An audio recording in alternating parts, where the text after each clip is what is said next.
Hey guys, what's up? How y'all doing? I'm here to talk to you guys about the new episode of One Piece, which is on episode 1137. This episode right here was pretty fun and emotional, depending on your point of view or what you're looking for. So, if anything else, let's just get this started right away. We have to it that Bonnie just finished seeing the memories of her father, Kuma. And eventually, after that, she weeps and cries in great devastation and agony because of what she saw in there.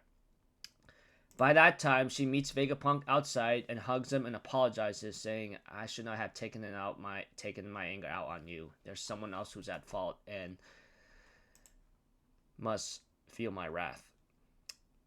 We get to see Vegapunk giving something to Bonnie, and it's something that it was supposed to be for her birthday. By that time, this is just a flashback. We go back to present time where Bonnie is being held by Saturn right now, and Luffy is really much in a very bad, depleted state that he can't even fight anymore, sadly.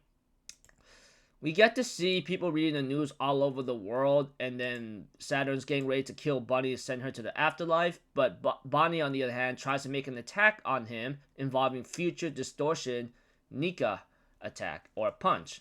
But unfortunately, it doesn't even seem to work at all.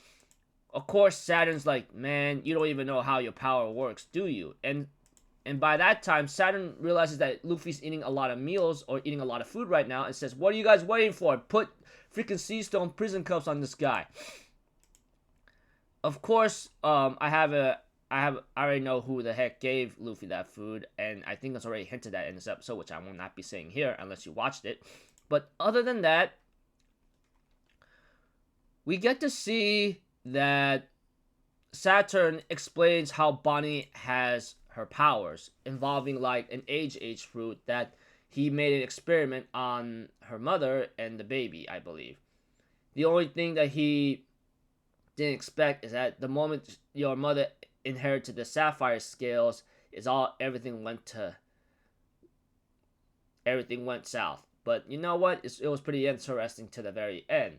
So all this time, it's revealed now that Vegapunk gets really upset about this. That Saturn is the one that gave the sapphire scales to Bonnie's mother and Bonnie herself, and that's when Kuma gave his life up to save her. So pretty much, it was like all of a crazy setup. Whatever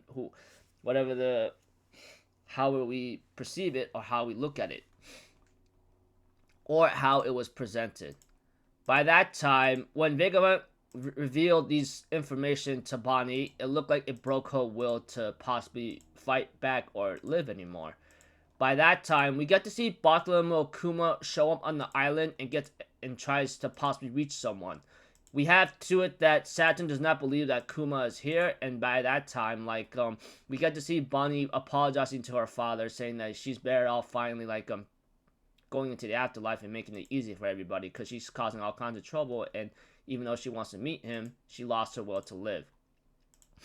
By that time, we get to see before any of the Marines could shoot Bonnie and kill her on Saturn's orders, Kuma arrives at the right point of range of his light beam attacks and stops him.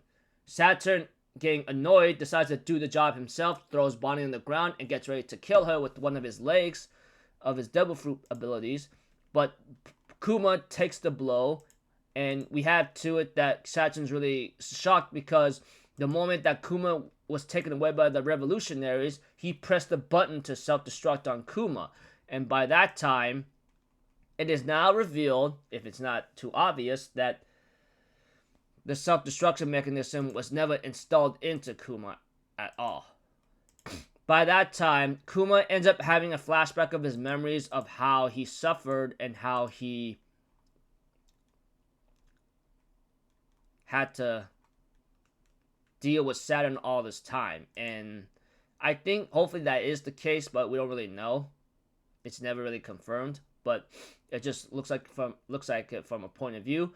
Kuma grabs Saturn's leg, pushes him away. He ends up activating Bushoshoku Haki on his fist and ends up landing a powerful blow onto his face, dealing dealing a damaging blow, or what it looks like to be.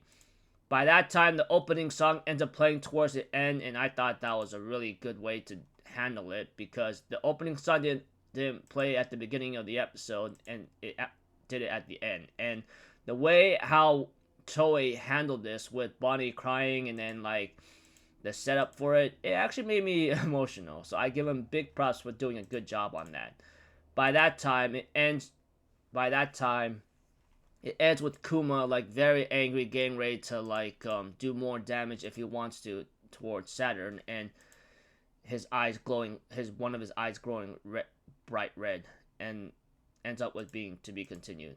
And preview the next episode. Thank you, Dad. Bonnie and Kuma's warm embrace. So yeah, after many years of separation and trying to reunite, they finally get that moment. And I'm pretty sure next episode's gonna put a little bit more result into that, or choreography, or moments into that. Yeah, gotta say, what an episode. I look forward to the next one. I hope we don't have any. I hope we don't have any specials or a break anytime soon, because it's getting very good in my opinion, and we have yet to get to the next crazy event that's to come. So until then, I'll see you guys later. I'm Alphazito. Have a good day, and I'll see you guys next time. All right, peace out. Bye bye. Toot toot.